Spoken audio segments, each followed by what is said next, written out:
warm welcome to our series Strengther, an initiative of CXO Digital Pulse, where we bring to you stories of women with their resilience, courage. They have conquered the world. And today we are here to share a story for which we have Neha Jamwal, a marketing leader with over 15 years of experience in tech industry. A very warm welcome, Neha. Thank you, Pratik. Thank you for hosting me for this interview. Great. So, Neha, we'll start off with a rapid fire round for which we want very instant responses so that our audience can understand who you are as a person. Sure. Do I get a hamper for this rapid fire? Now, that's a surprise, I would say. Oh. I will try to be as rapid as I can. Sure. Okay. Please go ahead. To start off, leadership in one word. Nurturing growth. Okay. One word to describe yourself. Resilient. Great. A piece of career advice you've ever received. Or say the best piece of career advice that you have ever received. Yeah, this is not going to be one word, but I'll try to be as crisp as I can. This advice was know your worth, know your value, know what you are capable of. That was an amazing one, I would say. So what is a bigger myth? Equal opportunity or pay parity or work-life balance? You have three choices. Did I say that? Equal opportunity. Okay. Sadly, What yes. shapes you more, a failure or a success? Success which comes after series of failures. Okay, that was a nice diplomatic answer, I would say. I'm just played with the words. But that's what I believe, because success there is a lot of failure behind every success. Well, I would completely agree to that. So, Neha, I would say that was a wonderful rapid fire. And moving to our next segment, the main questions.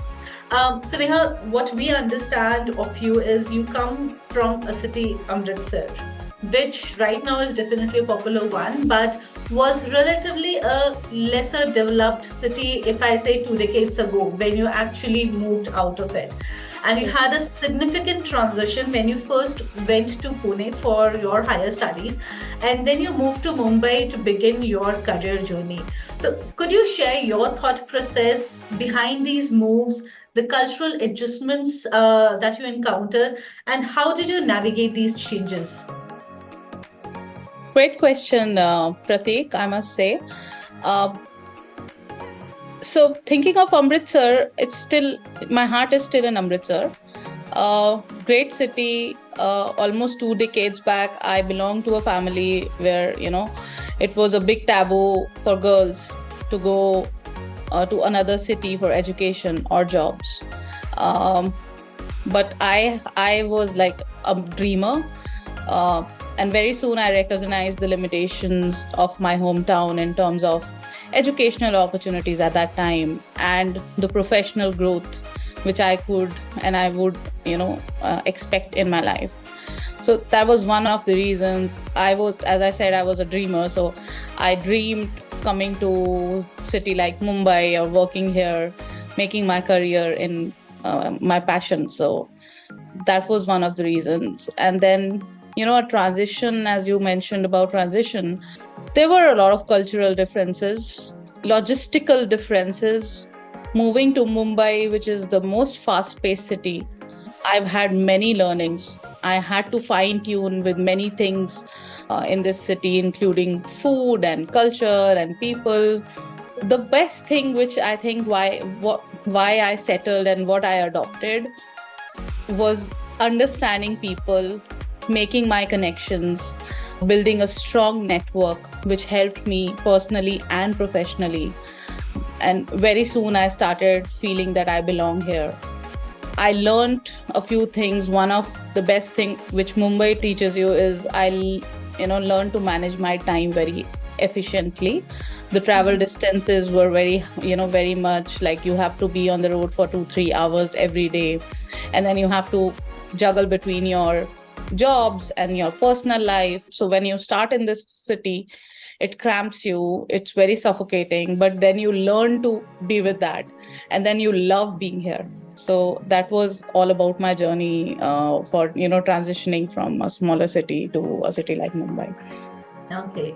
And I think Mumbai is a city that makes you fall in love with it. It does. It does. I still visit my hometown very frequently, but now home is here. Great. So, Neha, reflecting on this journey of yours, how would you contrast the person you were when you first embarked on your career life with what you are today?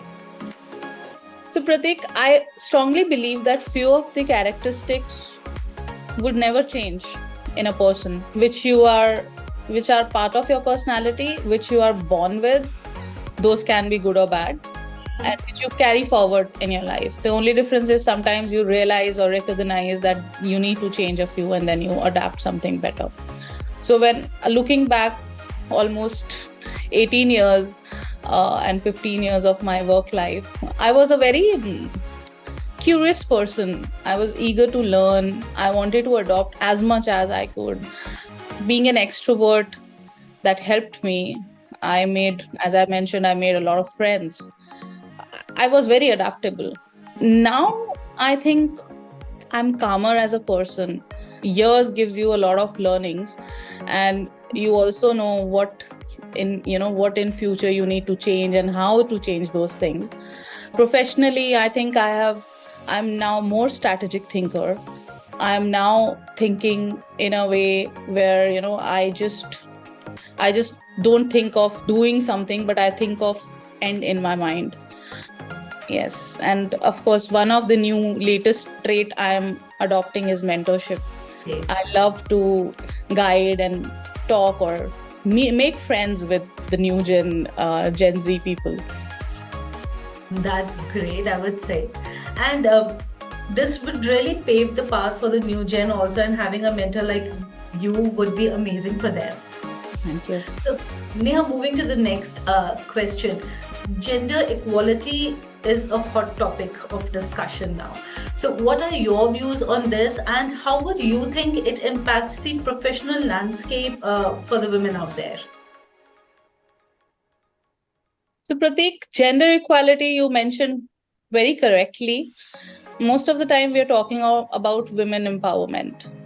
The first thing which I believe is women should stop seeing them as someone who's a second class citizen or someone who's next to men, and thinking of gender equality starts from there. It is a fundamental to be creating a fair and prosperous and innovating professional landscape for any organization, for any society, or for any country. And when I say that, I'm not just talking about maybe a job or a promotion or a salary raise. I think of inclusion. We have seen cultures where few parts of the society or few specific genders, or there is a lot of biasness where few people are not included. So I think there is a need in all the fields, not just corporate, not just tech, politics, economy, where you need more women. So I see that that is very important, and I'm glad that we all are talking about it. It's high time we all recognize and talk about it and take right actions to make this possible. Great. And with all the inclusion initiatives that are going around, we believe it is evolving a big change in women itself. So, in your opinion, how can the women of today be best described with all this evolution going around them? So honestly, I see today's women as a goddess or deity who's having many hands, like, who's juggling between a lot of tasks at once. And women need to recognize that fact, that, they are doing it really well. Okay, great. And do you think just celebrating International Women's Day sufficient enough to appreciate and acknowledge the women? Very good question, Prateek. I always keep thinking of how we celebrate a few days, and then next day to that, we forget about everything about that day, including the agenda. So, Women's Day is not just about recognizing women's contribution, but cherishing the journey which women has made within last centuries. To coming to somewhere, we're talking about all these topics, me and you being women, discussing women like gender equality. So we've really come a lot far from where we were, and it is ongoing. We see around us very closely that people who are not treated fairly or not equally. So that's saddening. So there should be strict parameters about seeing that how these things are managed, or I think there should be some organized or governing bodies who should be looking at it. Is just not a day, but something we are all adopting as a lifestyle. And I would say that would be great, because monitoring it well and ensuring that consistency is there is very much necessary. Absolutely. Great.